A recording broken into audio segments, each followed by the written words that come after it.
Gang, welcome everybody. Get my screen shared here. All righty, welcome everybody. What's good? Welcome back everybody. Welcome.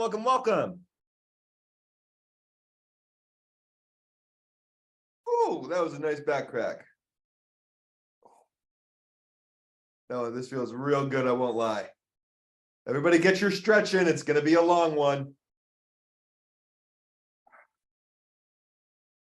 Well, less about length tonight, more about thickness of what we are going to cover. It is definitely going to be an eye-opening revelation and lesson for all, in my opinion.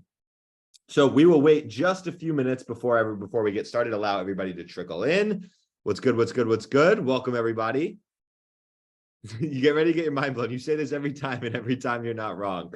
I truly believe that, yes, this lesson, I think that naturally speaking, and I'm not surprised by it, I think that people are most initially attracted to the levels, right? Because you see the levels, you see how accurate they are, and you're like, oh my gosh, I want to have my levels as accurate as that.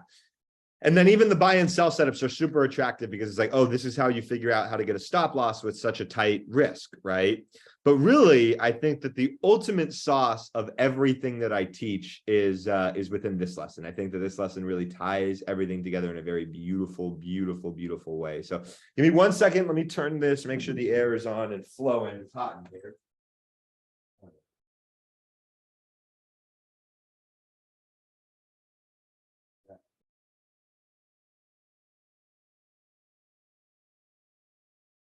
All right. Well, welcome, everybody. This is the famous lesson 5. Yes, it has been renowned in the chat. Yes, you've heard many things about it. Yes, and it is truly going to be, in my opinion, a life-changing lesson for you all. And as soon as we are done with tonight's lesson, you will actually all have the entire tools that you need from a strategic perspective, in terms of looking at charts and making decisions based off of them. You will have all the tools that you need to have my entire strategy, right? Like, this is everything, right? Now, in lessons 6 and 7, we're going to talk about the instruments that we trade.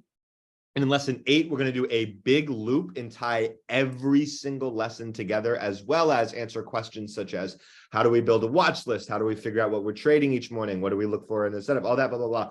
We're going to come back and tie all that up beautifully in lesson 8, but we cannot do that unless you have a very clear understanding of this particular lesson, right? So, sorry, give me 1 more second. I apologize. I want to make sure that my external mic, the light is not on. Let me make sure that's plugged in so it's not my Mac mic.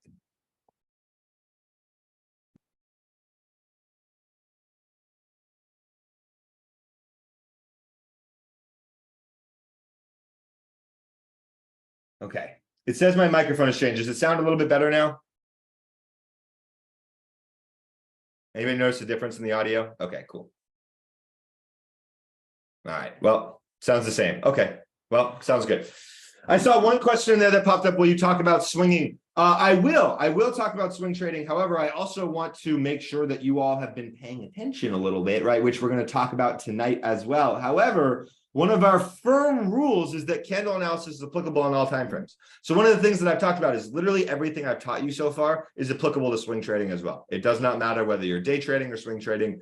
Everything applies. Literally everything, right? Everything we've talked about, buy and sell setups, levels, it all applies. So yes, I will talk specifically about swing trading. However, just know it's not going to be something that's like, okay, and then here's my swing trading strategy. This is all the same. It's one system. All right. And so it's one comprehensive system. So tonight, what we are going to be talking about is multi-time frame analysis primarily, as well as failure. So most people are taught multi-time frame analysis with this top-down sort of approach. And in my opinion, top-down analysis is a lie. I think you need to go a little bit deeper than that, right? A lot bit deeper than that. Now, the next part that we are going to talk about is failure patterns. Failure patterns are a very big part of what we do. And then we are going to begin to tie together everything that we've talked about over the course of the last few lessons with our rules and our checklist prior to entering a trade, right? So by the end of tonight, you will have the 4 things that you want to make sure that you have prior to entering a trade, right? It's very key for all of the trades that we take that we identify these 4 things and we make sure that they are on our side, right? So with that being said, we will start with a little bit of review. As mentioned in both of our last two previous lessons, we as technical traders approach the market significantly different than most traders out there, right? Most traders come down the court and come down and trade in the markets as if they're running a set play. They try and force something on the defense, or AKA the market. Whether or not, whatever the market is telling them, they don't really care. They have a set play that they're trying to run. It's going to be a bounce out of Fibonacci, or a 1 hour supply, or an EMA cross, or a MACD, or whatever the case may be, right? They're going to fit something and force something onto the market, as opposed to reading what the market is actually saying, right? And then taking that information and digesting it, and then finding a actual tradable opportunity there, right? So within this triangle offense, we have a set of reactive rules, as we call them. And we've gone through this twice already, but I'm going to drill it in a third time into your head, because again, the answer to many of your questions will come from these rules, right? As well as I need to start searing it into your brain so that when you're looking at charts, you start analyzing all of these rules as you are going through the charts, right? So the first is that a market is always either trending or ranging. There is no in between. We're either in a trend or in a range, right? The way that we talked about that primarily in our lesson 3 was emphasizing that bull and bear flags are constantly happening in the market, and it's our job to identify them as a trend or a range and look for a trade within there, right? Next, we talked about how the break of a previous candle high or low should get continuation in either direction, right? We talked about this in specific examples in lesson 3 about using a buy or sell setup, and we're going to review those in just a short few minutes, right? And how within a trend, the break of a previous candle high or low should get a continuation of that trend, right? However, we emphasize the word should, because when what should happen does not, we want to take that information as a clue in terms of what are we solving and what are we figuring out about what that chart is doing, right? Because we know that while buy and sell setups work, they also fail. And by failing, they change directions in a chart, right? Which we'll talk about much more, again, in just a short few minutes. Next, and this answers many of the questions that we have about swing trading, which is that candle analysis is applicable on all time frames. Yes, there are going to be some nuances about swing trading that I look at, such as I like daily chart buy and sell setups versus a 5 or 15-minute chart or an hourly chart, right? Which we will talk about. However, the important thing to take away from the question of what about swing trading is that our strategy is applicable no matter what. If you're somebody that has a full-time job and is trading only on monthly contracts 6 months out, and you're only a swing trader using the monthly chart, that's totally fine. Every single thing that we're teaching you is extremely valid. You'll just be using a slightly different time frame for your entry, right? Next, we have our final rule, which is that markets move from level to level. So today we did not get a level-to-level move in the ES, but we did in the /NQ. It was a beautiful, beautiful thing. If you look at QQQ, there was a level-to-level move from one level straight down to the next one. It was truly gorgeous. So beyond our basic understanding of how do we find the most accurate levels in the world, which I do know there was a couple people who were struggling with grasping the levels concept. I do think that most of the people who are struggling have asked some questions and have gotten that cleared up. But if you are one of those people who is still struggling, I encourage you again to just ask questions in the chat, because levels is one thing that like people don't get stuck on it for like months at a time. You like, because they ask enough questions that within a week or so, it'll click. It'll for sure click. I don't want more people struggle with multi-time frame analysis, which we're going to cover tonight, than they do with levels, right? Like there's a very specific reason that of all the lessons that we have, multi-time frame analysis, I choose to talk about a different example on each one. That way you have 8 or 9 or 10 different examples to study from, because this is the subject material, in my opinion, that could be used over and over and over again. So if you're confused on the level system, don't worry. It might just take a rewatch or two and a couple of asking questions, but I promise you, your confusions, I have a feeling that after like a week of just asking good questions, all of your confusions will go away, right? So with that being said, my friends, we talked about support and resistance and how for us, we refer to support and resistance mainly just as a level, but we had 3 concepts that we wanted to make sure that we were familiar with. First is the knock-knock principle. The more times that a level is tested, the more likely that it breaks, and breaks with power. Next, we have the Uno reverse principle, which is essentially that once a resistance or a support is broken, it should act as whatever it was broken as upon being retested. So once the resistance is broken, that resistance should, quote unquote, should act as support upon being retested. Once a support is broken, that previous support should act upon resistance upon being retested. So one thing I'd like to mention with these two rules, the knock knock and the Uno reverse, these are not necessarily things that I want you to draw trade opportunities from. Like, I don't want it to be like, okay, hey, what was the trades you took today? Oh, I took a knock knock on this. This isn't like a strategy for me. That's like the knock knock. You know, I took a knock knock on XYZ, right? It was an Uno reverse on SPY, right? Like, I'm not saying these to be taught and to be teaching you all them as like specific strategies. I'm more teaching them to you all as broad concepts, right? Broad concepts. That way, when you're looking at a chart, you can start to anticipate things and start to react to what you are seeing based upon the rules that are seared into your brain, right? So I want you to start to sear these into your brains. Then finally, we have the hit the body rule, which is that for us, when drawing levels, again, this only applies when drawing levels. It does not apply when doing buy and sell setups, right? We focus on the bodies of candles rather than the wicks. So for us, wicks are a good visual representation of a level test, right? But the bodies are what we use to determine if price was actually accepted in that range, right? So for us, everybody say it with me. Where do we find our levels? Where do we get our levels from? The open of the candle that changes trend, right? So when going through our rules, right, when we are marking out our levels, we do not worry about the wicks. We focus on where is the open of the candle that changes trend. Right? All right, my friends. So this brings us back to the 3 pillars of our strategy. We've been talking about this the entire time that we've had going through our strategic presentation. And tonight we are going to loop it all up together.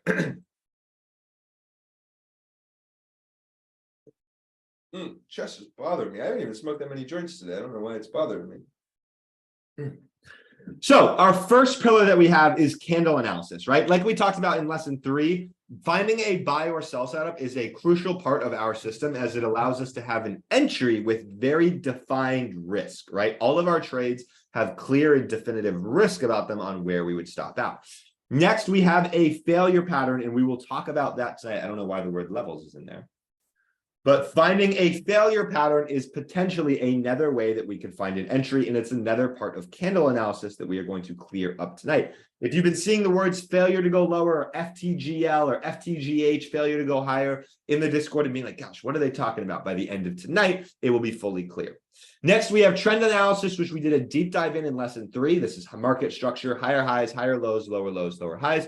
What this also includes that we have not talked about yet, of course, is multi-time frame analysis. Trends are different on different time frames, right? So it's our job to interpret what are these smaller time frames telling us that we can then apply that information to figure out what's happening on the longer time frames, which is why I believe that top-down analysis is mostly a lie. Then finally, we have levels, which of course we covered in our last lesson. There are a few of you who I saw mention that you weren't able to either make the last lesson or the levels haven't fully clicked yet, and you're here tonight. Don't worry. Everything tonight that we're going to cover, you could theoretically, I know, like without the levels. It's not like we're not building you. And if you've missed lesson 3, this is going to be hard. If you missed lesson 4, you're okay. I think you're okay to do that. And theoretically, we could go 3, 4, and 5 could be interchangeable in terms of order, in my opinion. No, I think you should be good. It's just because 4 is pure levels, so I think you should be good. All right. So then, as a reminder and as a review, let's cover buy and sell setups really quickly. Right.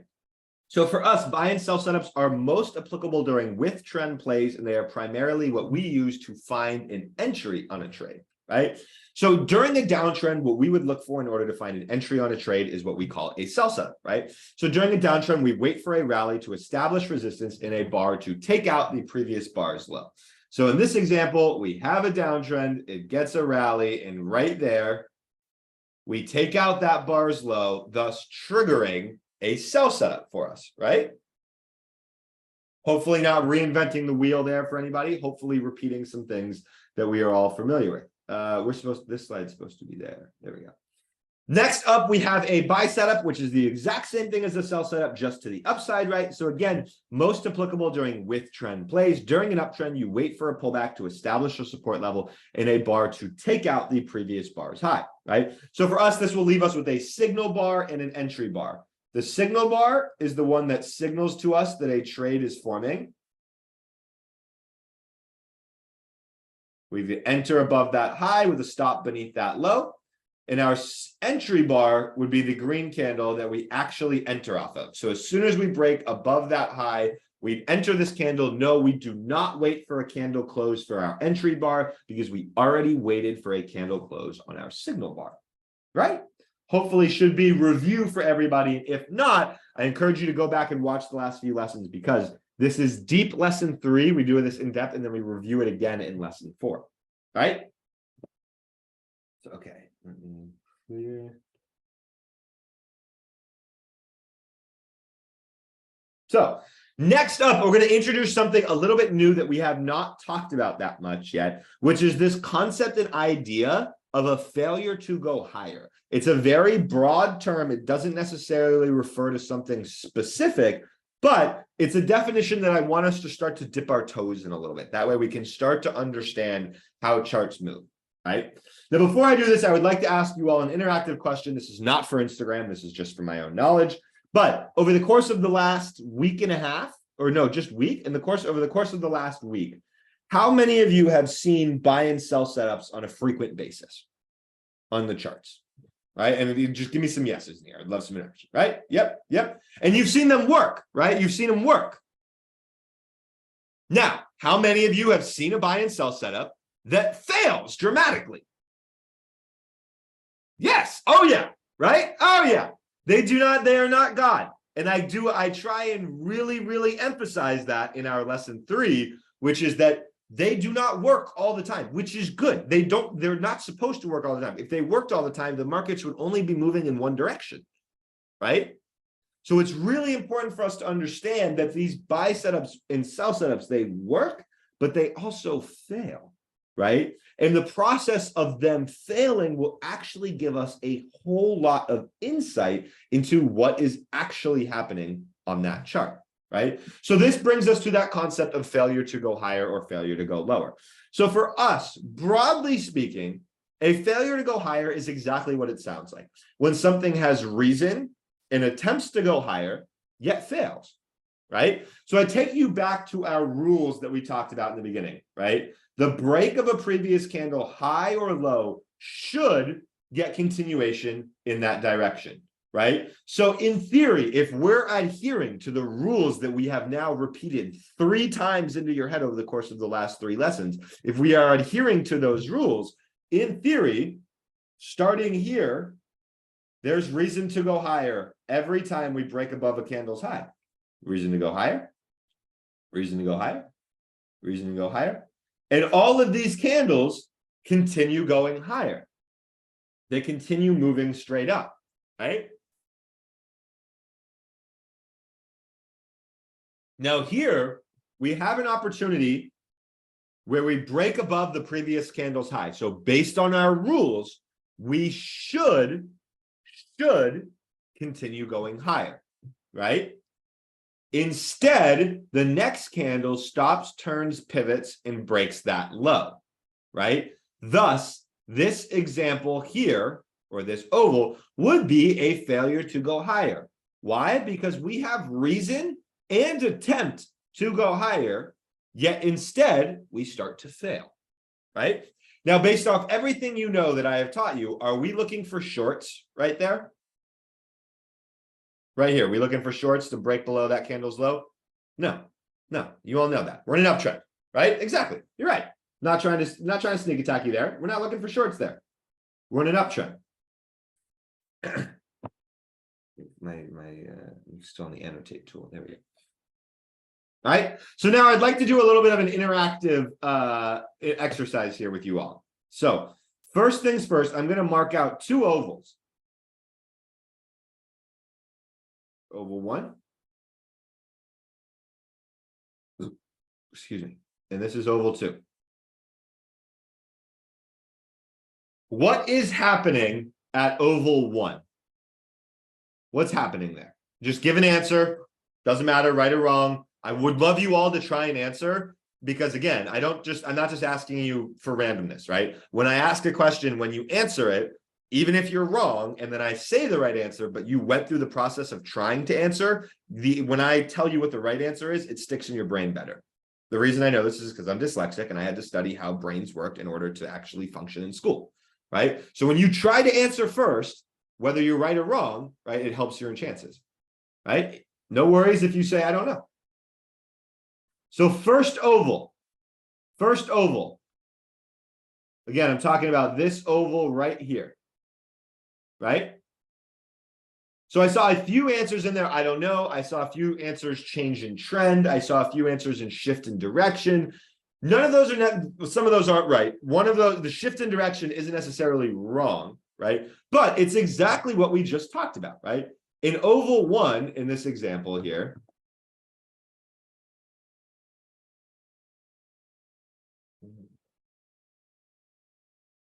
in oval 1, in this example here, we are failing to go higher, right?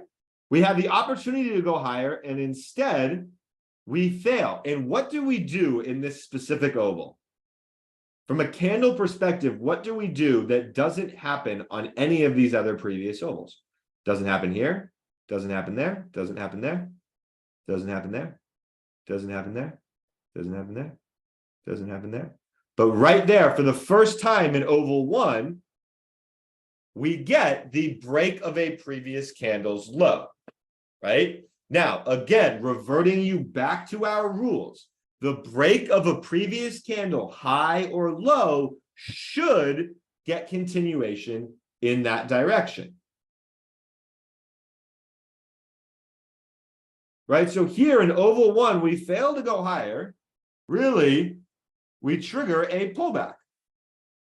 By breaking beneath the previous candle's low, we have then triggered a pullback on this chart. For those of you who answered shift in trend, you are incorrect. Why? Because this isn't shifting a trend.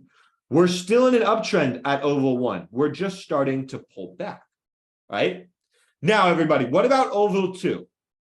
At this oval, as we break above this previous candle's high, without looking forward to what happens next, what happens in this oval? What is it exactly that occurs in that oval based on everything that you know?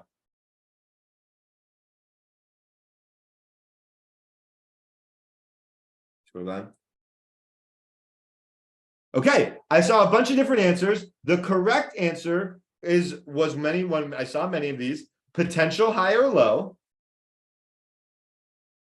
aka a buy setup triggers, right? Like we just talked about, the definition of a buy setup is during an uptrend, we have a pullback that establishes support, and the break of a previous candle's high triggers a buy setup, right? So here in oval 2, by breaking above that candle's high right there, within an uptrend, we have then triggered a potential higher low and a buy setup, right? So oval 1, let me redraw these. Oval 1.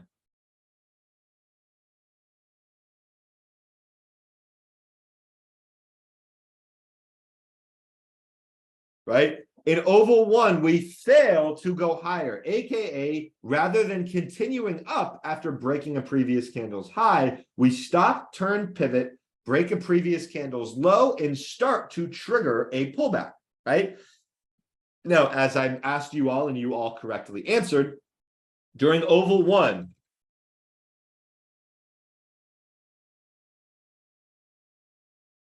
no, there is no trade setup that occurs during oval 1, right? I asked you all, are we looking to short there? And you all brightly correctly said no, because we're still in an uptrend, right? Now here in oval 2, which is not great drawn, but right there, you all know where I'm pointing at, right there, we get a buy setup trigger, right? So for this one, there actually is a trade setup.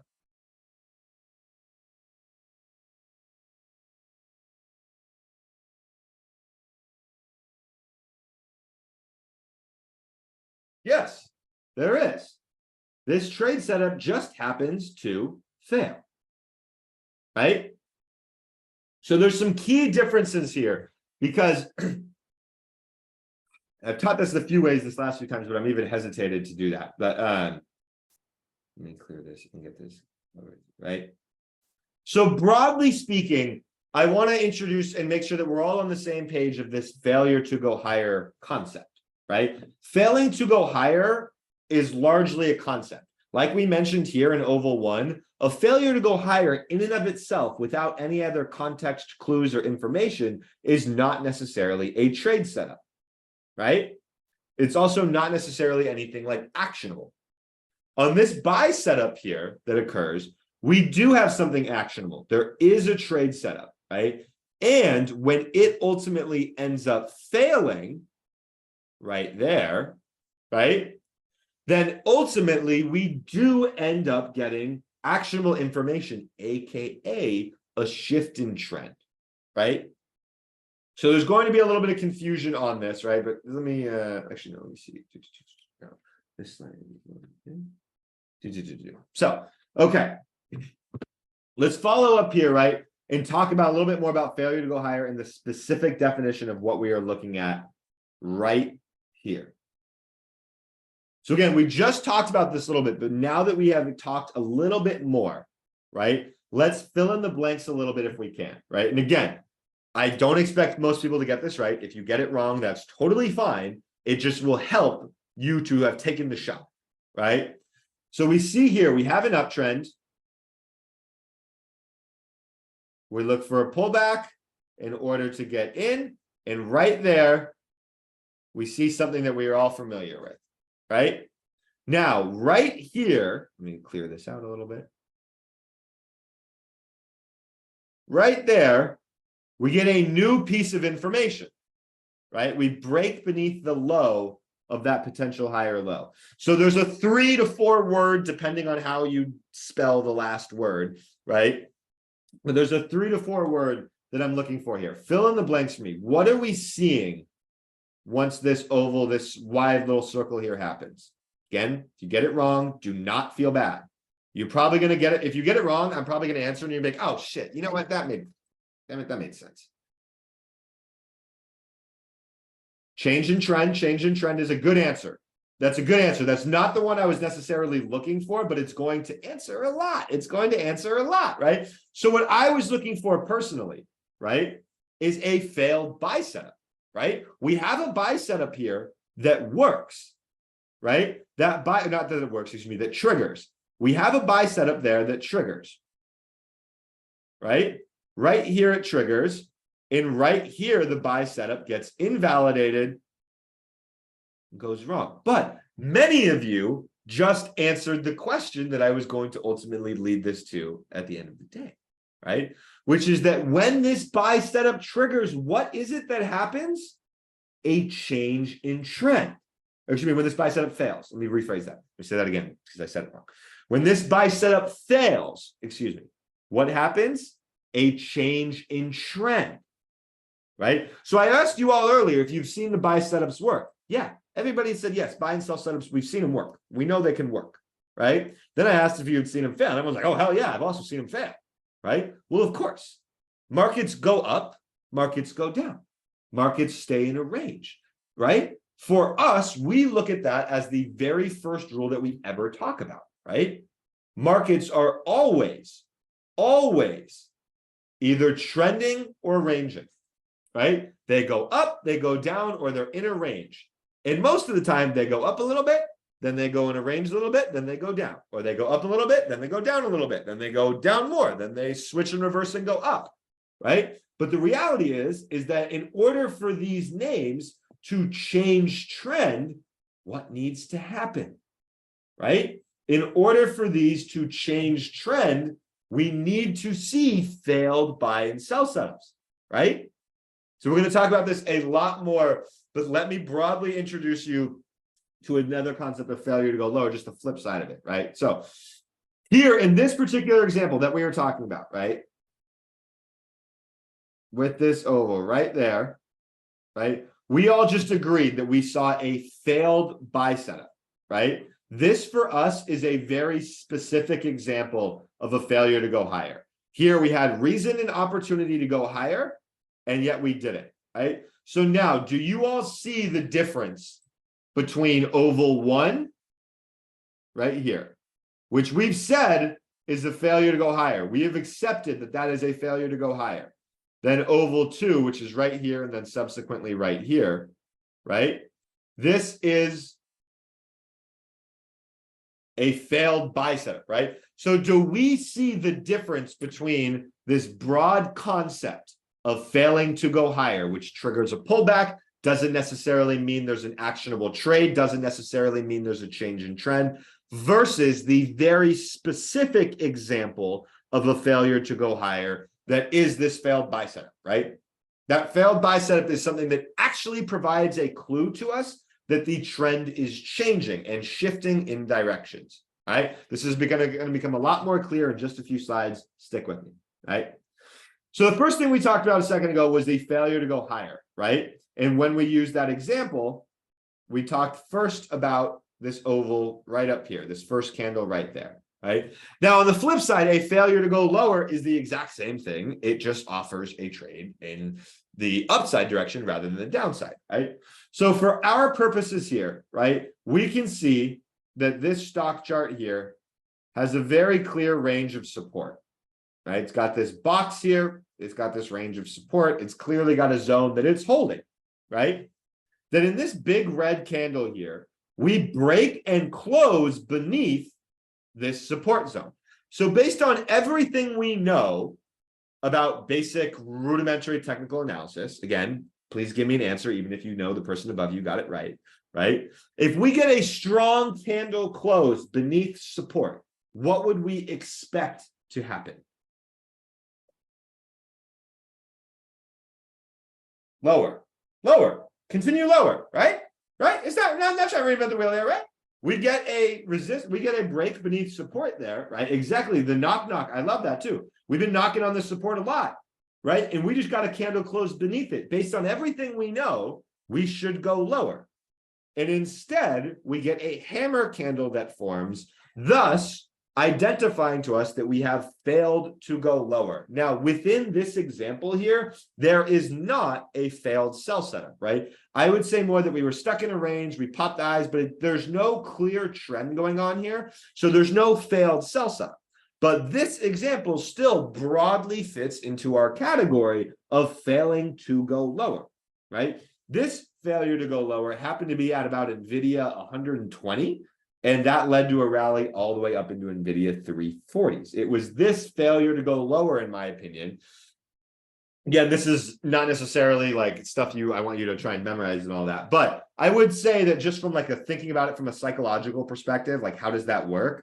I would say that there were so many people that were looking to go short on this break of this support for NVIDIA that once that failed and we started to move back to the upside, everybody had to get out of their shorts and flip long because we didn't get the continuation down that we were thinking, right? But this, broadly speaking, would be a failure to go lower example that would not necessarily include a failed sell setup, right?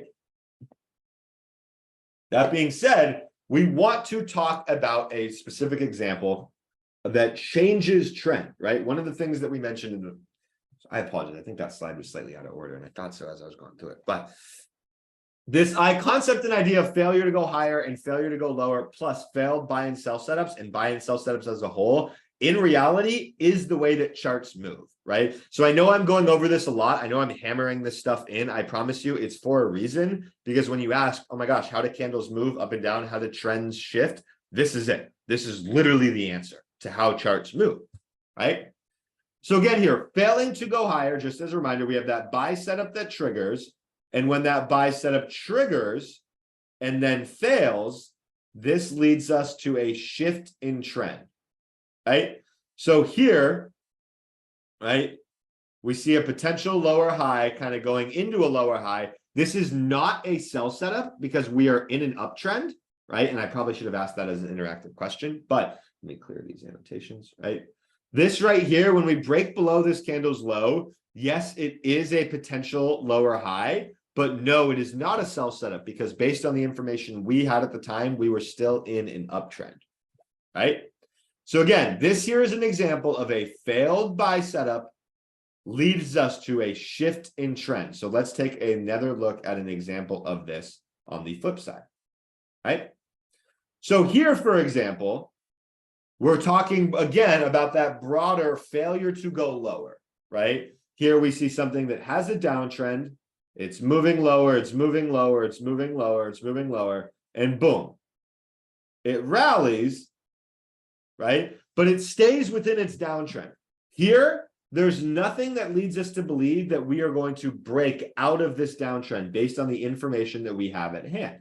So what we would be looking for is a sell setup, right? Much like we know during downtrends, we wait and look for sell setups for potential entries. So here we have a downtrend, we have a rally, and we are looking for a sell setup. And what you'll see is that right here, we trigger a sell setup. So it's not going to look as picture perfect as some of the other ones that I've shown you, but I would like to just ask the question again. This is please just for me, love 10 answers. Does it clear to everybody why right here triggers a sell setup? Even though we can literally blatantly see that it fails a few minutes later, right there, it should be clear to everyone why it's a sell setup, right? We have a downtrend, we then get a rally up into resistance, and we break beneath that bar's low. By breaking beneath the bar's low, we revert back to our rules, right? When we break a previous candle's low, we should continue lower. When we have a sell setup in a downtrend and we break a previous candle's low, we should continue lower. But what we can see ultimately ends up happening on this chart is that the sell setup ultimately fails, right? Rather than getting that continuation down, this sell setup fails. We stop, reverse, and we change the trend, right? So here we see, and I'm going to delete this for now. I don't want to get this concept mixed up a little bit, right? But here we see a downtrend again, right? That rally. And here the sell setup triggers, ultimately fails to go lower and gives us signs that the sell is failing. And now this is going to become a potential higher low for us, right? So we have a downtrend and we can see that it's attempting to shift into an uptrend. And what causes that shift in trend? The failed sell setup, right? So here, my friends, you might be asking the question, why here? Why do we stop, turn, and pivot here as opposed to anywhere else, right? So a failed sell setup is a very specific example of a failure to go lower. Like we talked about right here. Like we talked about right here, this is a broad example of a failure to go lower. There's no failed sell setup. It's just in a range. But from a concept perspective, we all understand that by breaking beneath support, we should have gone lower and thus we fail, right? So this would be a more broad example of a failure to go lower. This right here would be a very specific example of a failure to go lower where we have a sell setup and it is that failed sell setup that rallies us to the upside, right? So again, stick with me. I promise you I'm making my way to a larger point here and it's going, and we're not even into multi-time frame analysis yet. This lesson's wild, honestly, right? So you ask yourself the question, why do we stop there, right? Well, we have a downtrend. We get a rally, rally, rally, rally, boom, right there. In this oval, what happens? Even though there's a gap, what happens in this first oval right here that I've just circled? What are we looking at? What are we looking at right there? Sell setup, gang, gang, baby. Break the low is right. Break below bar low is correct. But again, the break below bar low is correct. But remember, we're in a downtrend. We establish resistance. We break the bars low. Thus, we get a sell setup, right? Gang, gang, baby. So we get that sell setup. The market then continues on. We get another rally. We get another rally. We get another rally. Then right there, we get another sell setup, right? So let me take you back just a quick second. Jake, we have a downtrend. We have a downtrend. Okay. We have a rally. We have a rally. Boom. We trigger a sell setup, right? Then we get new lows. But Jake, we have support right there. And we don't really, we break below it, but we don't really go anywhere. So couldn't this be right here an example of an FTGL, right? Because we just broke support right there. And instead of going lower, we stopped, turned, and pivoted and started to move up. So do you understand why right here is an example of that broader speaking concept of a failure to go lower, right? Couple more yeses would make me feel better. Perfect, right? Right there, we have this broad concept of a failure to go lower, AKA, much like the slide above here, right? We've broken beneath support, we fail to go lower and start to turn higher. Is there anything actionable there? AKA, do we have a failed sell setup that's changing trend? No, this is just broad, categorically speaking, saying that, hey, there is a failure to go lower there, right? And we're going to see how it takes, see what information we get from that, right? So we have the FTG, whatever, LG, whatever it is, right? Then we get a rally, we get a rally, we get a rally, we get a rally, and a sell setup, right? So if we're looking for anything actionable off of that failure to go lower, the next logical thing we would be looking for is a failed sell setup. Why? That way we can shift trend. At no point does that happen. Here we trigger a sell setup. It never fails. We continue down, we continue down, we continue down, and we get back to this support zone that we've been at, and yet again, we break it. Okay, well, we start to rally a little bit. So conceptually speaking, you could say, all right, we're failing to go lower a little bit there. But is there anything actually actionable yet at this circle? No. Then we get more of a rally, and boom, we get a sell setup that triggers right there. Now, unlike the previous two sell setups, this one gives us signs of failing and then eventually gives us concrete evidence that it has failed.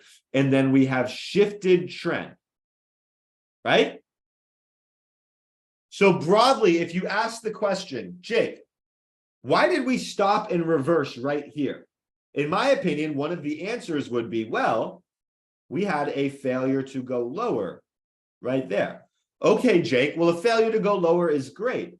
How do you know when we have actually shifted trend? Well, what I do is I wait for a failed sell setup. Right? That was a bad oval. Please ignore that. But the failed sell setup here, breaking above that high, thus ultimately leads us to shift trend. Right? So we have gone from one trend in a downtrend with sell setups that were working. And then when a sell setup fails, that is when we ultimately change trend. So my friends, there's a very big reason that I asked you the question way earlier on tonight and say, how many people have seen buy setups work? And I get you a bunch of yeses, yes, yes, yes. And it always happens this way. Then I say, how many people have seen buy setups fail? And everyone resoundingly goes, oh, yeah, yes, yes, yes, yes, yes, I've seen them fail. And I go, yeah, because they're supposed to, right? In order for a chart or a market to always either be trending or ranging, right? It's going to have to change directions. And in order to change directions based on the rules that we follow, we can identify those changes in directions with failed buy and sell setups, right? So give me 10 seconds. I'm going to pause here. For some reason, there's a slide that didn't get carried over.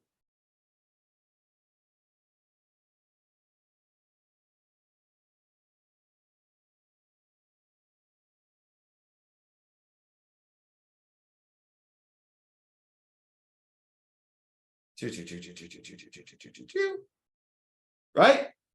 So here, let's kind of recap everything that we've just talked about, right? For us, trend analysis is a large focus for us. Almost all of our trades are based off of trend analysis. Market structure is the only indicator that you need. And we've talked about at length how we like to long higher lows and short lower highs, right? In trend analysis, within that broader definition that we've talked about, right, we've actually identified how charts move. They shift from a trend to a range, from an uptrend to a downtrend, right? Within those trends, there are buy and sell setups that get continuation. When a buy and sell setup works, that means a trend gets continuation. When a buy or sell setups fail, or excuse me, I should say, in order to shift a trend, one of the things that is required is a buy or a sell setup failing. Why? Because how else would something go from a downtrend to an uptrend? If this sell setup doesn't fail, we just continue in a downtrend the whole time. But now when this sell setup fails, all of a sudden we've flipped and our trend has changed, right? So when buy and sell setups work, right, trends get continuation. When buy and sell setups fail, right, that is when trends shift, right? So now, by the process of everything that you have learned over the course of the last few lessons, you actually know how to take a chart and identify, okay, we have an uptrend. Okay. Where's the slide I'm looking for? Right? We have an uptrend, and at oval 1, by the break of a previous candle's low in an uptrend, we've started to trigger a pullback, right? When we break above a previous candle's high in an uptrend, we have started to trigger a buy setup. If that buy setup fails, we have then shifted the trend from up to down.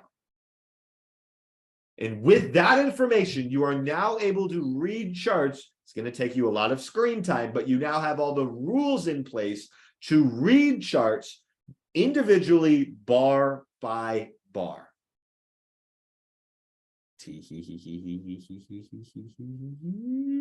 Oh my gosh, guys, it's 45 minutes in yet, and we literally haven't even started the sauce from this lesson. Like, the sauce from this lesson is multi-time frame analysis, and we literally haven't even started it. Like, we're not even there yet. So, my God, what a freaking thick one this is. All right, my friends, water break time. Everybody, we're going to clear these annotations. Everybody go pee, get water. She's going to be a long one. Get prepared. We're going to be back. And I promise you, everything that I just talked about, if you're feeling confusion on it, is going to be very abundantly clear by the end of this lesson. All right. So BRB, see you soon.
All right, my friends, welcome back.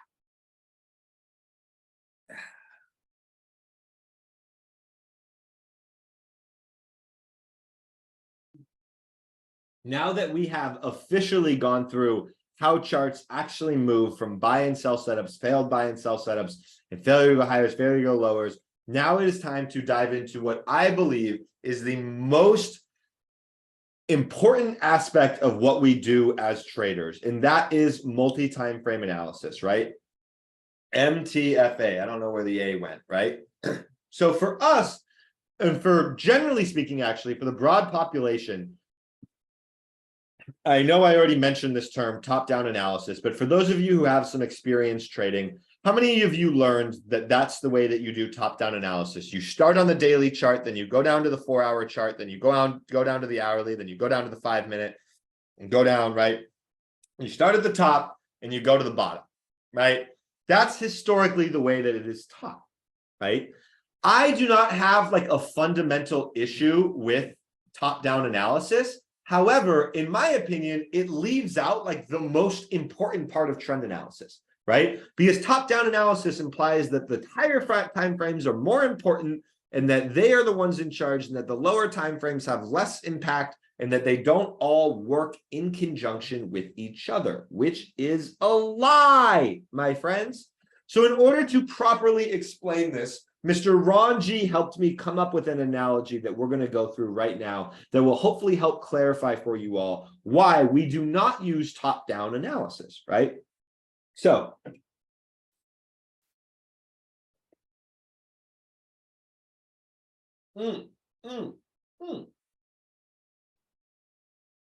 sorry, my throat's been sore today, so I've had to, oh my God, this girl, oh my God, our friend might have gotten both me and Callan sick. I'm starting to realize now that I may be feeling it.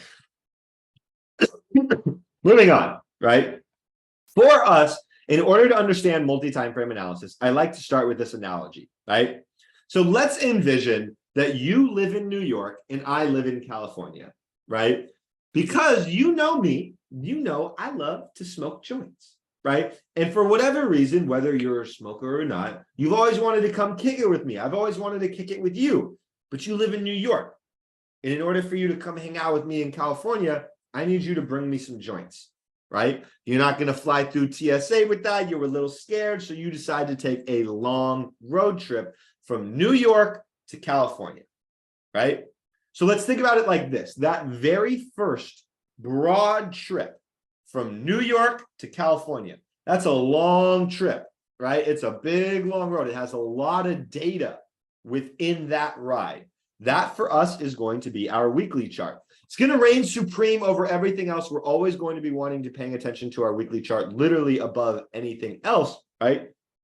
But that weekly chart is not the entire picture. That trip from New York to California, you can't do that in one shot. If you want to come smoke a joint with me, you got to bring the best joints. In New York, I don't know if you can find those. I need you to stop in Colorado for me, right? So what you're going to do is, rather than take that long trip from New York to California and base your trade entirely off of that, off of the weekly chart, instead what you are going to do is shorten this up a little bit. The first trip you're going to take is from New York to Colorado. You're going to stop in Colorado. You might say hi to our boy Jay Dune. You might say, hey, where do we get the best joints? He's not going to know. You're going to pick up the best joints, and you're going to be on your trip, on your road, continuing on from Colorado, ultimately reaching me in California, right?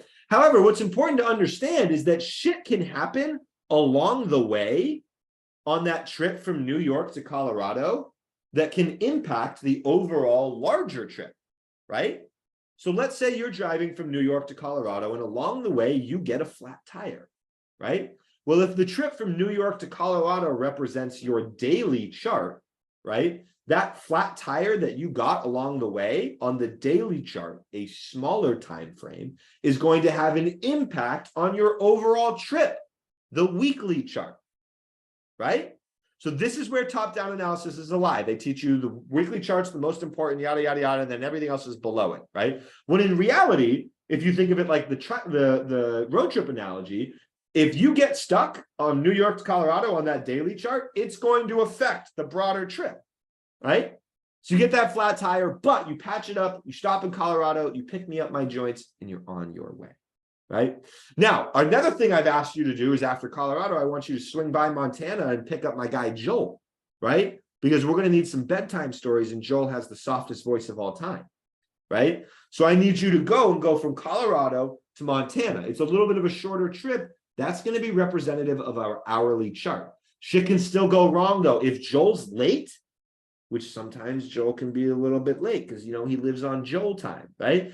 That hiccup on the hourly chart is then going to, again, impact the overall trip. Now, after you've picked up Joel, I need you to stop in Arizona and pick up Mullet for me. Now, that's an even shorter trip. From there, California, from Wyoming to Arizona, that's going to represent your 15-minute chart, right? That 15-minute chart, while it might not seem oh so crucial, if you don't pick up Mullet, I'm going to kick you out when you get here. So it is extremely vital to the overall larger trip that is your weekly chart. Next, you get to Arizona, you go from Arizona all the way to a gas station 5 minutes away from my house. That's representative of your 5-minute chart. That gives you almost everything you need in order to reach me to smoke a joint. However, if you run out of gas and the gas station doesn't have any lighters, that hiccup on the 2-minute chart could still impact and ultimately be the thing that leads to a shift in trend and a larger picture on a weekly chart. Why? Because if you have the gas station picking me up a lighter and they don't have no lighters, that means we can't smoke joints, which means your trip from New York to California is not done yet. It's not done yet. Don't show up without a lighter, bro. I mean, come on. We don't do. Right. So I know that took a couple of minutes and it was more for a presentation than anything, but I really do hope that that concept resonates in your brain, that the top-down analysis where they teach you to go from the top and go down from there is a lie, because the lower time frames can still impact the overall larger trip or larger time frame chart that you have, right? So that being said, throughout the legs of this journey, there were probably some favorite songs you developed along the way. And for me, I like to look at those favorite songs as the favorite things I like to use for each particular time frame. So we're going to dive into this very specifically once we look at the charts. However, the first thing and my first priority overall, no text from Angie. Right? Sorry, I lost my train of thought there. I just wanted to make sure there was no hiccups. Right? Always have a favorite song along each leg of the road trip journey, right? So for me, the weekly chart is always going to be our first priority, right? It's always going to be the first priority. I don't care whether you're a scalp trader or a swing trader or a 2-second trader or a month trader. I don't care. The weekly chart is always going to be our first priority. Sometimes I look at monthly charts, but mostly I like to really stick with weekly charts, right? Next, we have the daily chart. And for me, that trip from New York to Colorado is representative of the bread and butter for individual candle analysis. I love doing individual candle analysis, buy and sell setups, plus trend analysis on the daily chart. And we'll talk about that more in just a second, right?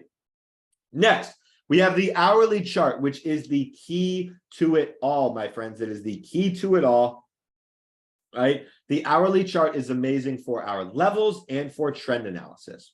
The 15-minute chart is what I call the 5-minute plus. It's really great, in my opinion, for intraday buy and sell setups, especially like after 8:30 a.m. Pacific, after those first 2 hours of market open. Usually you will see significantly clearer pictures of what's happening in an overall trend, right, during the 15-minute chart as opposed to the 5-minute chart. And I want you to take a mental picture of what I just said, that after 8:30 a.m., the 15-minute chart often provides much clearer buy and sells than the 5-minute chart. Say it again with me. In the afternoon, the 15-minute chart presents much clearer opportunities than the 5-minute chart. Why? We're going to talk about in just a second. But the reason I harp on that is because I cannot tell you how many mastermind students in the past we have seen come to us mentioning that they're struggling, trying to find their groove. And the first thing that we ask them is, are you using longer time frames in your pictures? And most of the time they say, no, I'm all on the 2- and 5-minute charts. Right? Right? Next, we have the 5 and the 2 minute charts. The 5 is my main management time frame. The 2 minute chart for me is mainly used for early entries and early entry analysis and exits. But when I use the 2 minute chart, it is also in conjunction with the 5 minute. And there's a mastermind, I believe it is mastermind 4.0, lesson 5, where there's a snow chart example, where there's an ES chart example where there's an amazing example of a 2 minute within a 5 minute. It's gorgeous. So part of the expectation that I have is that after we're done tonight, and after you get access to the holy grail of the bonus Kajabi, my expectation is that you go through every single multi-time frame analysis lesson. Spoiler alert, I can see if you've watched or not on the back end of Kajabi. So that's why sometimes I get a little pippy because people ask for more bonus lessons when I look up those people and they have not finished all of the other bonus lessons that are in there. I can see. So I am expecting you all to go through every single one. Now, do you have to go through the failure portion again? No, you can probably skip ahead of that because it's going to be extremely similar to how I presented that earlier. But once we dive into the chart, like we are going to do in about 5 minutes, right, it is extremely key. We go through a different example on every single class. So I want you to go through each of them and watch that example. I wouldn't give it to you all unless there was a very clear, specific reason, right? Because if I'm not giving, if the reason I have to give it to you all is because it's literally so many different examples that we can't fit it in one lesson. This lesson's already thick as hell. We couldn't even fit it in the second or third lesson. So instead you get 10, right? So please go through all of them, right? So for us, multi-time frame analysis is approached from a completely different perspective. The larger time frames will always reign supreme. However, all time frames are always impactive of each other, right? Now, I need to pause the share for just a second because these slides look a little bit out of place. Okay. Okay. Right? So first, I want you all to think about this for a second with me, right? Let's envision a chart that is in a weekly uptrend. It is in a weekly uptrend, right? Now, in order for a chart, you know what? I kept this one in there for a reason, right? Let's envision that a chart is in a weekly uptrend, AKA this weekly uptrend we saw right here. This is a weekly uptrend in NVIDIA. You all know exactly what chart I'm referencing. We talk about it in lesson 3. Then I show you the actual chart on TradingView at the end, right? This is a weekly uptrend, right? So in order for a weekly chart to get a pullback, right, it's going to require 1 to 2 to 3 to 4 to 5 or 6 candles of pulling back. So let's take a look at this chart right here. Again, this is a weekly uptrend in NVIDIA, right? Here, what we see is 1, 2, 3, 4 weeks of pullback. In 4 weeks, in 4 weekly candles, assuming no holidays, in 4 weekly candles, how many daily candles are going to be in there? How many daily candles will comprise 6 or 4 weekly candles? Quick maths here. Even if the person above you thinks it's right, do it. Boom, 20. Exactly, right? 20. Within that, right?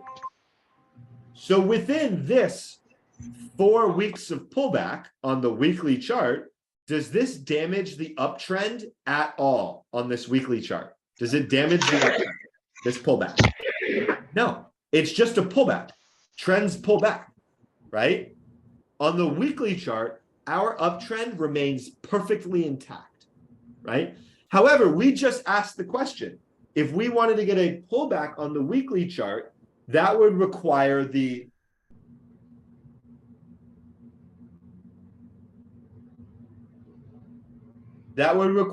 daily chart to do what? Remember, we just said there's 20 daily candles that occur during this pullback, right?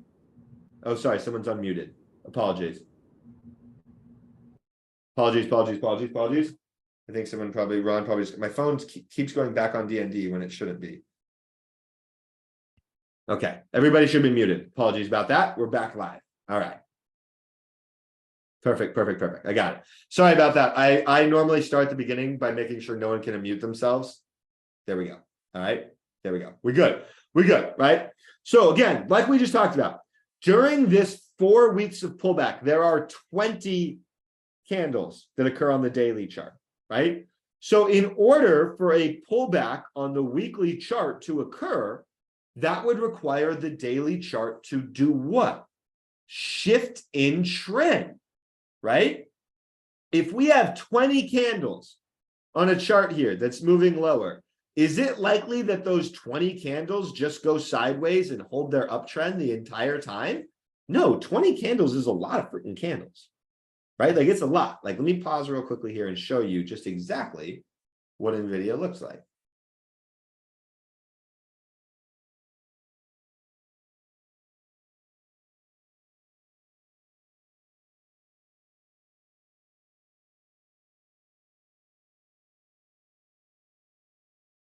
So NVIDIA right here, right? This is the trend that we were looking at, right? And on the weekly chart, this looks like that. 1, 2, 3, 4 candles of pullback. However, and again, like we all just answered, no, the uptrend on this weekly chart is not damaged, right? However, on the daily chart, that area is right here. And in this area, do we shift into a downtrend? It's not the cleanest looking one, but yeah, we do. Because within this box right here, we pull back, we trigger a daily buy setup, and that daily buy setup fails. Then we make a new low, right? Let me zoom in on that a little bit. We make a new low. All of a sudden, we're not holding pullbacks. This daily chart has shifted into a downtrend, right? So in order for the weekly chart to get a pullback, that would require the daily chart to shift into a downtrend, right? So what about a pullback on the daily chart? If we were to then extrapolate the information that I have just told you, right? A pullback on the daily chart would require, take a guess. What would we require on the daily chart in order to get a pullback on the daily chart? What would we require?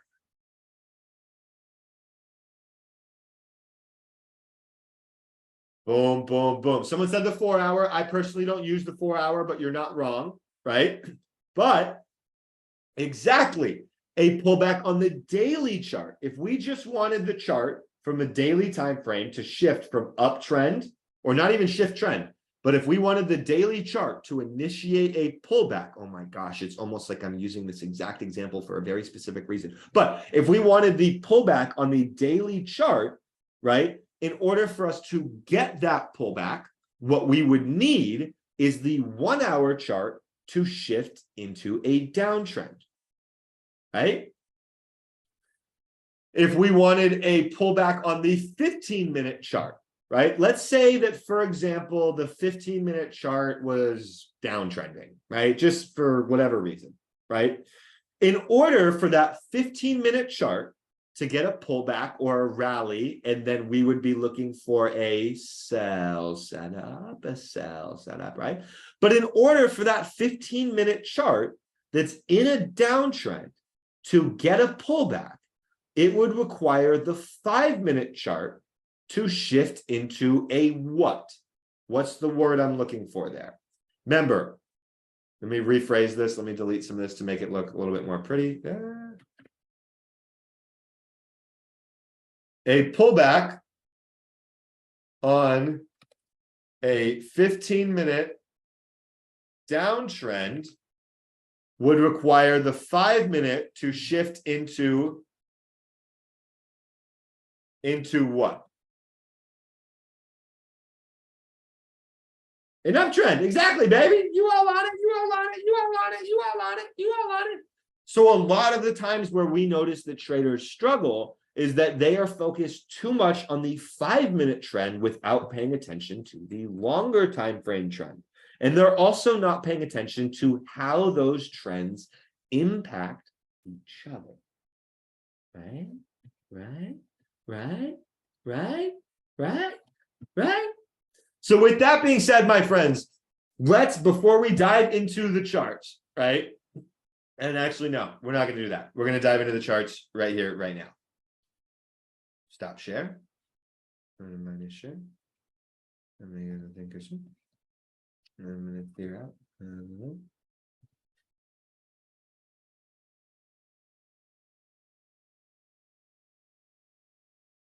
All right, my friends, let's go ahead and take a look at the overall chart that we were looking at on the S&P 500s, right?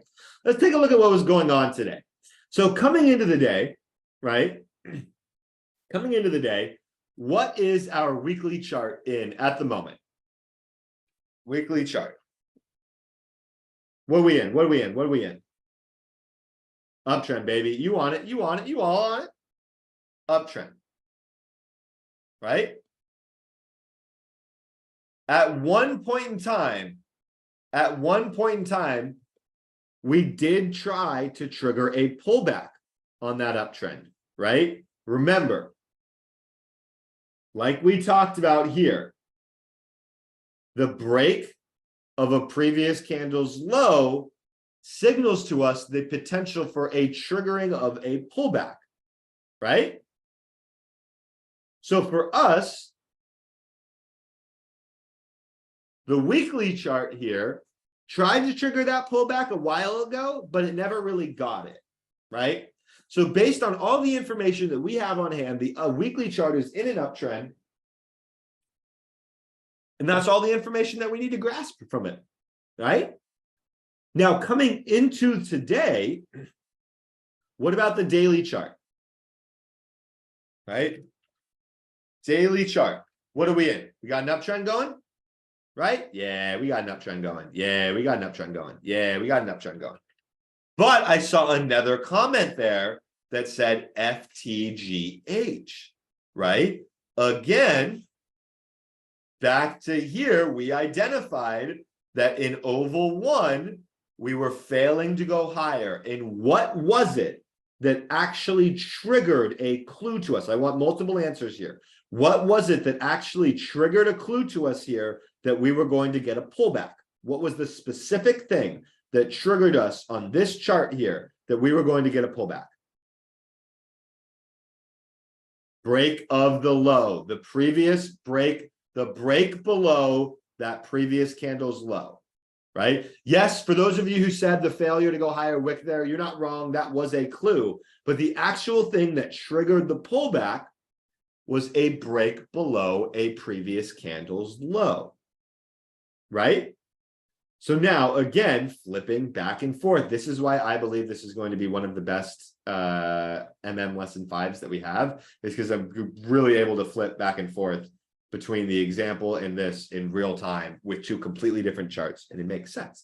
So we've identified that the daily chart is in an uptrend. I don't think any of us have any qualms about that. No one's going to fight you on that. The daily chart, she in an uptrend, confirmed. However, we just broke beneath a previous bar's low. So the daily chart on an uptrend, right?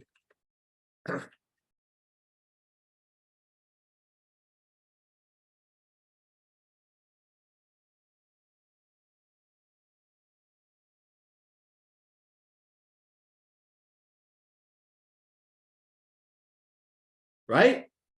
So here,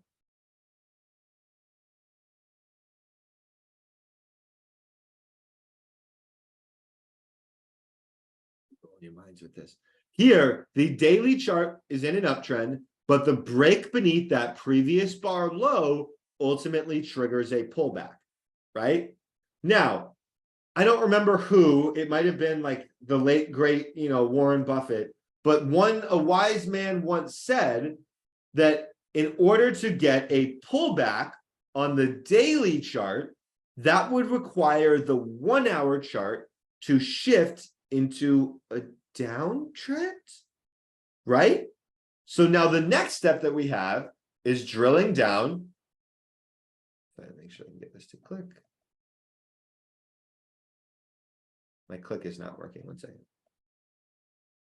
My time frame click is freaking out. I gotta do stop share.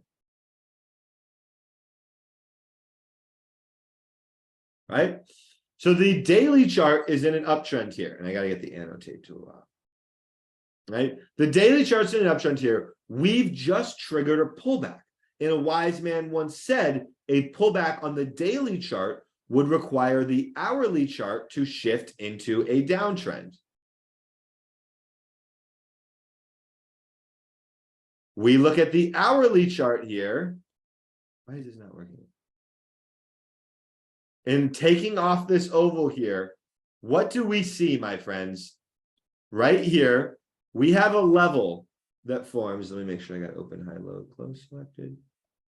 Based on what you learned in lesson 4, we have a level placed right there. That level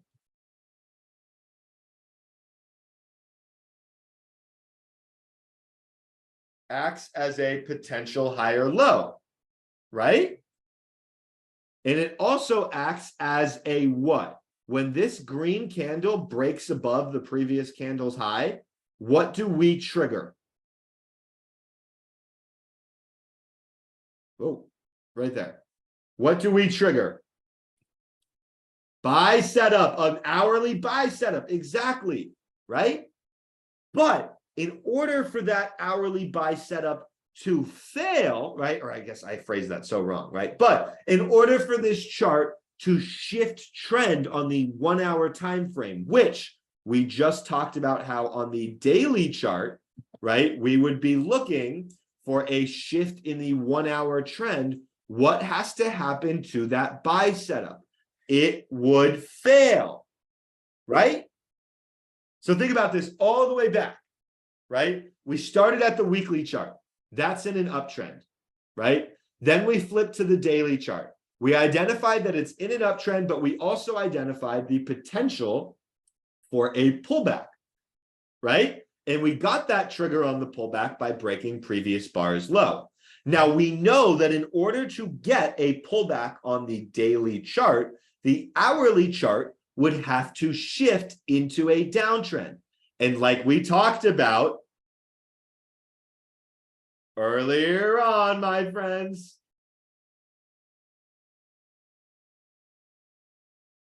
how do we shift a trend? A failed buy and sell setup. A failed buy and sell setup. So we know that because we had a pullback on the daily chart, that the hourly chart was going to shift trend. Now that we know that the hourly chart was going to be shifting trend, right? We know that that happens because a buy setup failed. It's almost as if the things I was talking about earlier were very specifically designed to relate to it in a real-time chart example with different candles where everything that they look to completely different things that actually makes sense, right? So now from there, we get an hourly retest of the level. It ends up selling off. It ends up actually looking like it may fail to go lower a little bit first, get a little bit of a rally first, right? So now we've had the 15-minute, we've had the hourly chart defined. Let's drill down a little bit. Let's scroll into the 15-minute chart, right?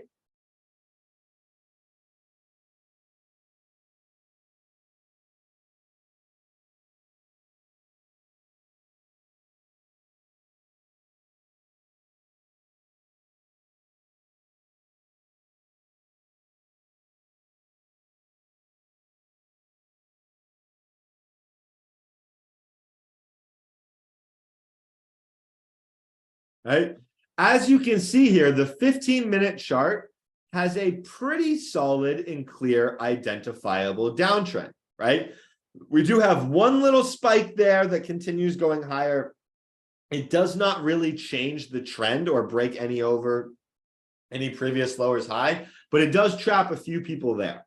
However, primarily on this trend, we can see we have lower high and then a rally up towards a level that right here triggers what? What do we trigger during that oval right there?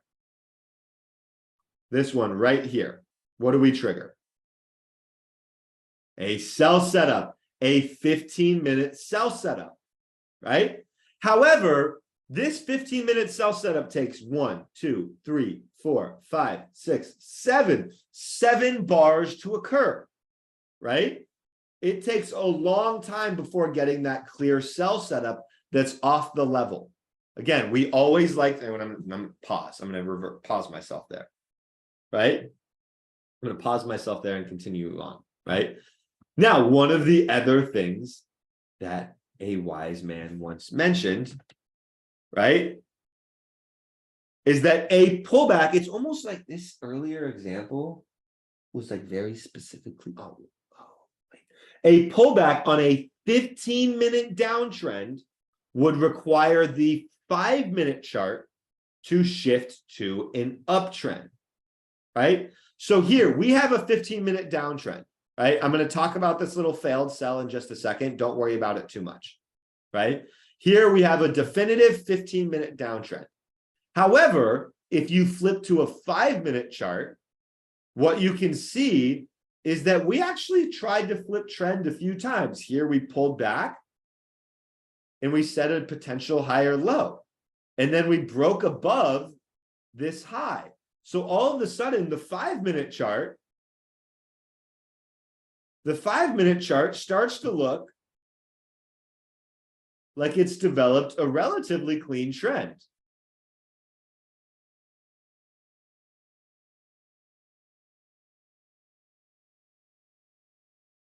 Right? And why did that 5-minute uptrend occur? If I were to ask you, what was the purpose of this 5-minute uptrend occurring? What would you be? What would answer would you have? There you go, lower. Okay. Couple more answers. Consolidation range.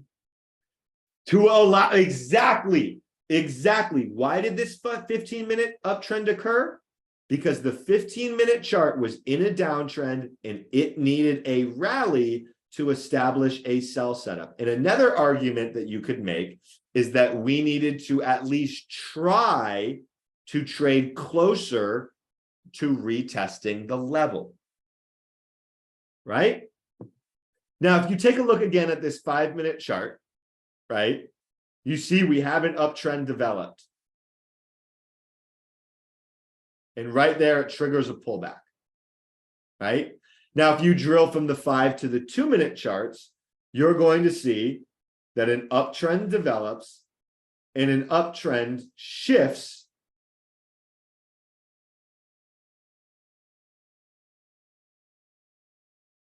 on a 2-minute chart here. So actually, let me redo this, right? Let me redo this. Right here on the 5-minute chart, you can see right here, you could argue we flip back into an uptrend, right? And that's actually still probably a lower high. But you could say that right here, we flipped back into an uptrend. When we broke above that previous lower high, we got the new higher low, right? From there, the 5-minute chart got a pullback. It got a pullback of 1, 2, 3, 4, 5 candles, right? So that happened on the 5-minute chart. That pullback occurred within this oval. It was an uptrend there, right? Right? Now, if you were to drill down into, which a time frame is not one that I use, but I'm just using it for the purposes of this example, during this oval, right, the 1-minute chart actually tried to hold pullbacks, but it flipped into a downtrend. Why?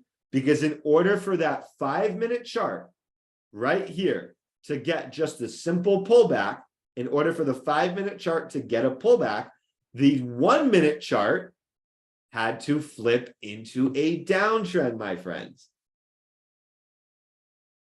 Right? So for me personally, when taking this ES trade today, what exactly was it that I was looking at?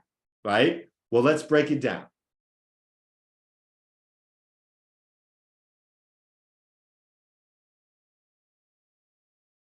Right? First, get rid of all this stuff.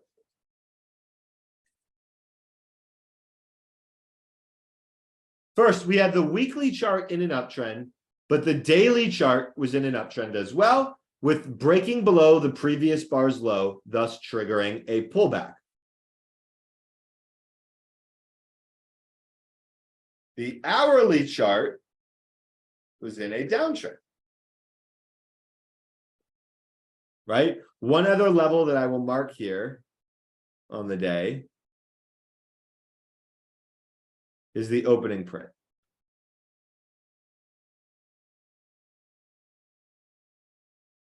Right? So when I'm constructing my trade thesis for this ES trade today, let's flip back to the 5-minute chart, the one that we are most commonly watching. Right? All of the sudden, right, I'm starting examining, okay, what is happening in this chart and how can I construct a trade from it? I think that we're looking weak, right? I think that we have put in a 15-minute sell setup that occurred right here. I missed this exact entry off the 15-minute sell setup. So from there, right, I drilled down and I was like, I was waiting. I was looking at, okay, what's the thesis that I can use on this trade, right? Well, first things first, before I design the thesis to it, let's identify the rules that we need prior to entering a trade. We are now at the point where we're going to introduce these 4 rules, right? So first, I gotta move this.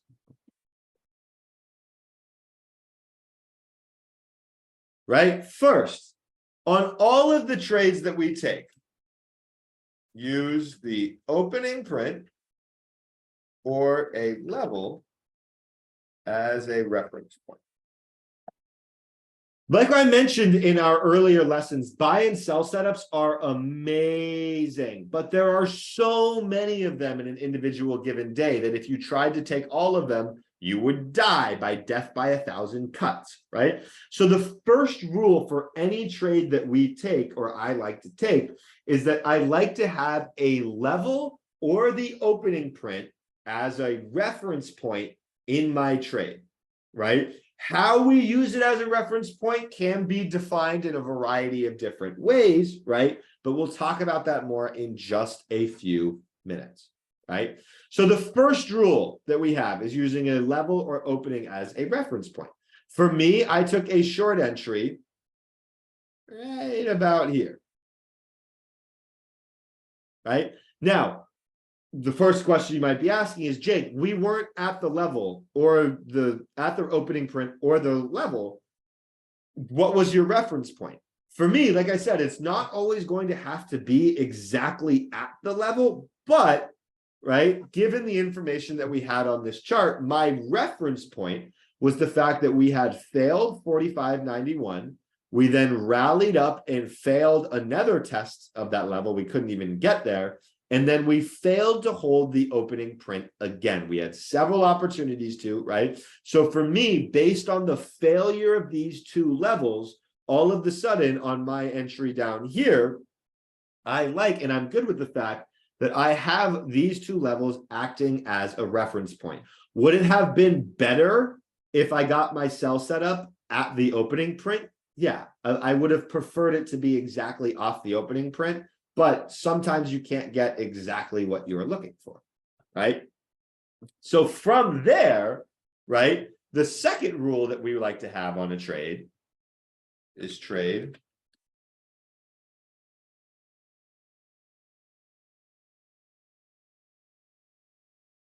we like to trade with the trend. Now, let me get this. Now, there are exceptions to this, and most of the time, the exceptions to this are based off of longer time frame analysis, but the reality is that most of the trades that we like to take are with the trend. Counter trend trades are okay every now and then, but usually it's because you're aiming for a very high R multiple, right? For example, I took a counter trend trade on Tesla today. I was aiming for a 15 to 1 plus R multiple. Ended up getting exited at break even. I'm okay with that, right? So first rule, level to opening print as the reference point. Second rule, trade with the trend. Rule number 3, when trading trend pullbacks, wait for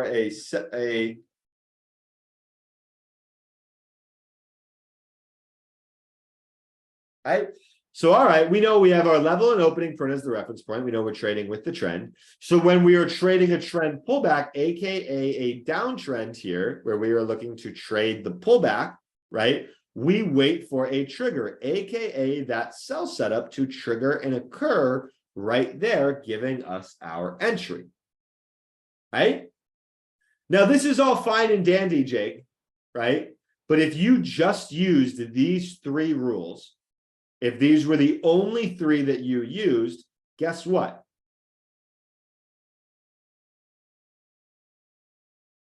You probably could have justified taking a long right here. You probably could have justified taking a long right there, right? And ultimately, those weren't good trades, in my opinion. They had potential, but they weren't great trades, right? Why? Because of our rule number 4.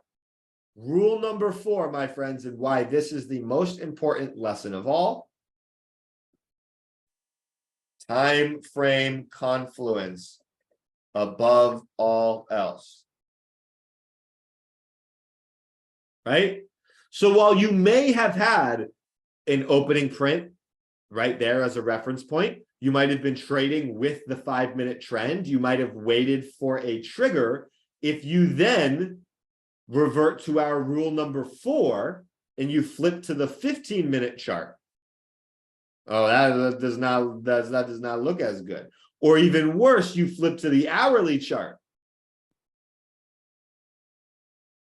That does not look as good, right? We are in a fresh downtrend on the hourly chart, right? So above all else, you want time frame confluence within these trades.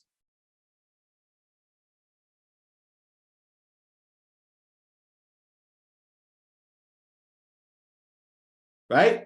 So for me personally today, I was using the 1-hour sell setup as my like the sell setup that I used to enter the trade. I thought it was going to be choppy, so I wasn't super worried about like the 5 or 2 minute, right? But if we look at the trade that I took today, let's break it down. Let's use our 4 rules and identify what actually happened. First, we use the opening print or a level as a reference point. For me, while this is not dream world situation, we did reject these levels and failed them, which gave me the reference point that I needed, that we have room to trade lower, because we know markets move from one level to the next level, right? Next up, we want to make sure that we are trading with the trend. I was taking a short entry during a downtrend, right? Third, when trading trend pullbacks, we like to wait for a setup, we like to wait for a trigger. Here you can see there is a 5-minute sell setup that triggers, right? I think I answered a little bit before that just because I wanted to make sure everyone who could follow the signal got fills, but this is exactly what I was looking for, right? And it ended up triggering like just a second later. Right? But above all else, beyond those 3 things, what we want for our trades to make sure that this is a valid setup for us is time frame confluence, meaning we want our time frames to be aligned. Now, here's where time frame alignment oftentimes confuses people. People will think that, Jake, weren't we in a weekly uptrend? Why are you shorting a weekly uptrend? Jake, aren't we in a daily uptrend? Why are you shorting a daily uptrend? And you're not wrong. These aren't my favorite types of trades, right? However, when the hourly chart has shifted into a downtrend, thus triggering a pullback on the daily chart, all of a sudden now we have a whole lot of information, right? We have a whole lot of information where it's like, okay, the daily chart's triggering a pullback. The weekly chart is in a downtrend. The 15-minute chart is in a downtrend. The 5-minute chart gets the rally so that the 15-minute can stay in its downtrend, right? So it's not necessarily like we were shorting a super weak downtrend, right? But what it is what we call time frame confluence, right? Our time frames were in alignment with each other, right? We were looking for these certain things to happen based on our various time frames, right? And it wasn't top down, weekly's bullish, so we look for long. No, right? It was daily uptrend triggering a pullback. That daily uptrend that triggers a pullback, thus ends up flipping the hourly chart into a downtrend, right? And that time frame confluence paints a very clear picture for us on what is going on in that chart. Now, could we have failed this move lower and then ultimately ended up going higher on the day? Absolutely. There's always the potential for moves to fail. And what that would have caused is not much of a daily pullback. It would have been a 1-bar daily pullback. So there's always the potential for these things not to work, of course. That's how trading operates. But these are the 4 rules that we look for when entering a trade. Now, I know there is a million of you who are going to be thinking in your head, Jake, how do I find the stocks that I'm going to trade each day? I promise we're not done. I'm going to come back and I'm going to teach you that, right? But using all things that you have learned in the past 3 lessons from me, you now know my entire trading strategy from a perspective of how I read candles. You know it all. There's nothing that I've left out. There's no, I don't leave any secret sauce out. The only secret sauce that I leave out is 6 years of screen time experience that I can't just like transfer to your brain, right? Everything I've taught you so far is everything I know about reading charts. How do charts move? Charts move in trends or range. How do those trends change with failed buy and sell setups, right? What are the rules that we look for entering a trade? We want to level as a reference point. We want to trade with the trend. We want to wait so that we have a trigger that enters us into that trade. And above all else, we want our time frames to be aligned. We want our time frames to be like this, not like that. We want to be like this, right? We want to be like this, right? But with that, my friends, I honestly believe that this was one of the more solid examples that we have had of multi-time frame analysis. I think that you will absolutely gain a ton of value. I need you to go back and rewatch every single one. I need you to rewatch, not the full part. You can skip the beginning, but when I dive into Thinkorswim and do the charts, I need you to watch all of them, right? Because one day I'm going to talk about ES, and it's going to be a completely different example, but it's going to talk about a really great short opportunity that came on a failed buy setup. Another one of them, I'm going to talk about Snowflake, in which we had a beautiful example of a long-sided trade, much like this one, where the hourly chart got, it's pretty much a very similar example to this, but to the upside, which is what we trade more anyway. So that one is a must. They're all must watches, right? Now, in addition to getting access to, excuse me, let me pause share here. Now, in addition to getting access to all other former mastermind classes, former bonus lessons, what you are also about to get access to is like 6 or 7 other bonus lessons. In these bonus lessons, it is going to include 3 live trade reviews where I screen share my screen and I break down a trade in real time, live, and record the thought process of what I am going through as that trade is occurring and how I manage that trade. In addition to that, you will have 3 bonus lessons on individual bar by bar analysis. We have one on the ES, we have one on Tesla, then we have one on CRM. CRM is ultimately my favorite bonus lesson of all time, right? But again, all of these are a requirement for you to watch, right? So over the course of our next 2 lessons, lessons 6 and 7, we are going to take a dramatic step back in terms of strategic conversations. I just explained literally everything I know to you in our last 3 lessons. It was extremely long, it was extremely thick, and I literally don't have anything else that's like, I don't hold anything back, right? So I do this very intentionally. Here's the way this works. The ends of lessons 3 through 5, right? We now are shifting into our lessons 6 and 7. Lesson 6 and 7 is going to be option and futures based, where we're going to break down how options work in a very quick and intentional and advanced way, as well as how futures work. For some of you out there, you might be thinking, Jake, I want more technicals. I want to learn more strategy. I want to learn more strategy. Guess what? I know you do. That's why I gave you 15 bonus lessons that are all 100% related to strategy, right? However, the stuff we're going to cover in our next 2 lessons is necessary for me to go through with you in order for me to feel comfortable with you trading our system, right? So if you're one of those people out there who's like, Jake, I really wanted more technicals, guess what? Now you have it, right? Now you have it, because if you go through all 15 of those bonus lessons, every single one, and I will know, right? And you still feel like there's some sort of unclarity on things, please make a support ticket and fire off a question. I have never once had a student who has gone through all 8 lessons, all 8 bonus lesson 5s, and then all 8 other bonus lessons and still been confused on our strategy.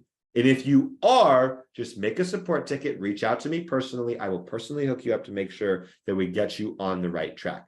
But everything from a strategic perspective is in those bonus lessons. And as soon as we are done, we are going to get you emailed into Kajabi, and you will have access to see a separate course. It's going to be listed as a separate course. It's not going to be listed under the same course masterminds that you've been looking at. It's going to be a separate Kajabi course called MM Bonus Lessons, because all other classes, of course, also have access to these bonus lessons, right? So with that being said, my friends, I genuinely hope that I did not under-deliver on the conversations that I had, breaking down on charts we were going to look at, breaking down how moves are going to be made, breaking down how, yes, you have lifetime access to the bonus lessons, right? Every single thing, right? I promise you, I really hope I didn't under-deliver, because this was my favorite lesson of all time, and this is one of my favorite examples of all time, right? So I promise you, my friends, I promise you, we have now reached the very thick part. And if you want to trade individual shares now and start in that shares trade stage, right? Or 1 contract, 2 contract stages, you have my permission to start trading with small size, right? That being said, my friends, I haven't been doing the LFGs, but you all have been doing them. So let's do them. Let's run all these other MMs out of the water. Come on, let's just blow them out of the water. This is child's play. Guys, lesson 5 is in the book, our thickest lesson yet, coming in at 1 hour and 45 minutes. I mean, come on, you don't find this elsewhere. This energy, this energy. I love you all so much. I will get this recording posted ASAP, and we will get you all into the bonus Kajabi literally as soon as I'm done hanging up with this. Callan and I are going to figure out, make sure we get you all in there. All right. I love you all so much. I love you. We'll talk soon. Gang, baby.